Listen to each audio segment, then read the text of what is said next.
Hi everyone. For this demonstration we're going to talk about using the paint bucket to color more complex artwork like this Donald Duck drawing. In previous lessons we've talked about how to create these unique and interesting stroke lines for our artwork to give them that nice thick and thin line quality like traditional hand-drawn illustration. And now we need to get to the point where we're going to be able to fill in color inside those empty spaces on the drawing itself. And to show you what I mean, let me take Donald Duck here and slide him off the side of the page. You can see here that when we drew Donald, all we did was worry about connecting lines. We didn't worry so much about completing and creating complete shapes and filling them with colors while we drew. We did that on purpose because we wanted to be able to create this unique stroke line, but those unique stroke lines aren't possible on closed and complete shapes. So you're kind of stuck between a rock and a hard place. Which way are you going to go? Are you going to create pure thick and thin lines, or are you going to try to create a solid squared object to color? In this case, we're going to favor the decorative lines, and we're going to use a different method for coloring Donald. So just to emphasize that, imagine I took this artwork and I just selected a swatch color. You'd see how it would just become a patchwork of incomplete spaces. So it's really not possible to color those lines like traditional shapes anymore. So for this demonstration, we're going to use the paint bucket to actually fill in Donald Duck. And purposefully, I'm working on this artwork on the gray area of the workspace so that I can see what areas need to be filled and which areas don't need to be filled. Also notice I made a copy. One of the reasons for making a copy is this method of coloring using the paint bucket permanently alters our line art. And it's always a good idea to keep an extra copy somewhere so that if for some reason you needed to get back to the original line art and edit it or modify it, you have a copy somewhere.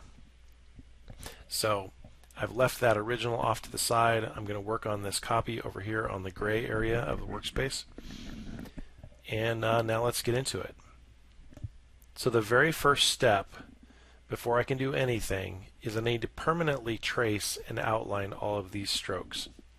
So right now you can see these are typical stroke lines that have variable sizes attached to them. But to be able to use the paint bucket on them, I have to go to the object menu first, and I need to outline all of the strokes. And basically what that means is what we're going to do is convert all of the line art into an object or a shape. So if I click Object Path and then I select Outline Stroke, watch what happens to those lines. Did you see how all those lines were converted from strokes into shapes? You can see all these little line segments where they overlap, where those previous shapes were. You can pretty much ignore that right now. But again, we got to outline all of those strokes. Let me show you what happens if we don't, just real quick. Let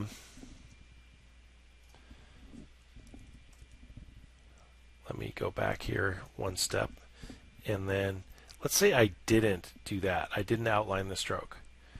If I grab the paint bucket and I add a color, let's say to Donald's shirt, look what happens to all the fancy strokes.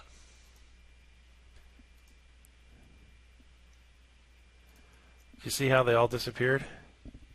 It basically blunted all of the sharp edges and the unique line quality that I created. That's really annoying.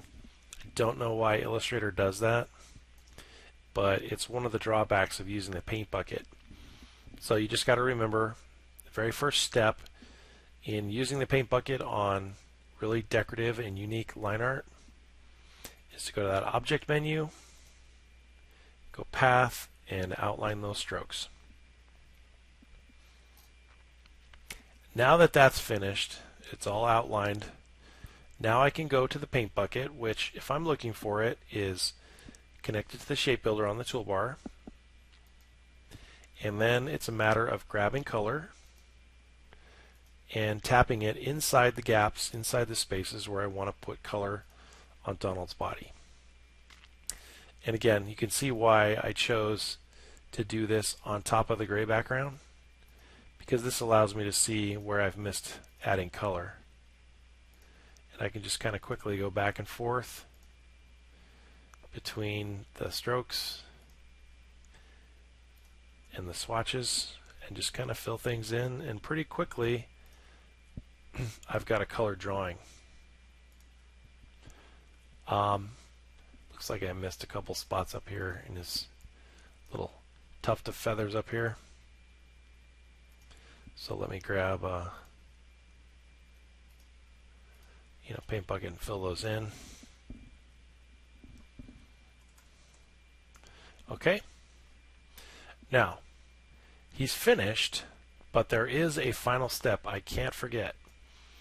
When using the paint bucket, we have converted our artwork into a paintable object, which means that it disables a lot of the typical vector features. So before I can finish, I need to do something else. Now you can tell you're still in a paintable object by looking at the frame for your selected artwork. Do you see how it has these little squares and these little asterisks in the corners? Those indicate that this is a paintable object.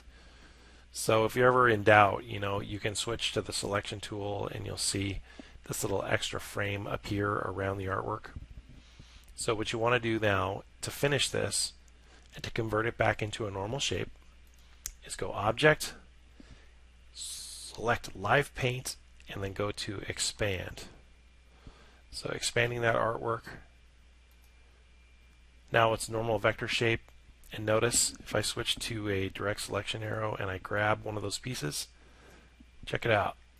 All those fill colors have now become traced and outlined shapes that fit right into those areas that I needed color. So this is a pretty handy way to colorize your black and white art without having to go to the trouble of using the pen tool or some other drawing tool to try to recreate or make new drawing shapes. Much better, much more efficient, fast way to do it.